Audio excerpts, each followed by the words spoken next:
జై పైడి శ్రీ శ్రీ పైడితల్లమ్మవారు జొన్నాడ గ్రామంలో 1956లో వెలిశారు. అలాగే ఆమె పైడితల్లమ్మవారు విజయనగరం నుంచి వచ్చి గుడి ముందు రోడ్డు మీద దిగి తాతగా కొరపావు శ్రీ పైడితల్లమ్మవారు కొరపావు నుంచి వచ్చి విజయనగరంలో వచ్చి రైల్వే స్టేషన్లో దిగి ఒక రిక్షావాడు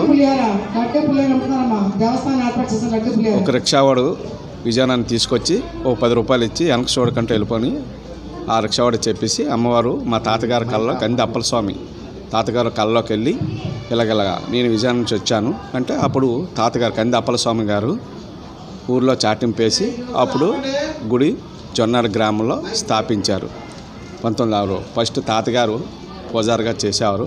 తర్వాత నాన్నగారు కంది అప్పలస్వామి కూడా చేశారు. తర్వాత కంది రామనమ్మ కూడా చేశారు.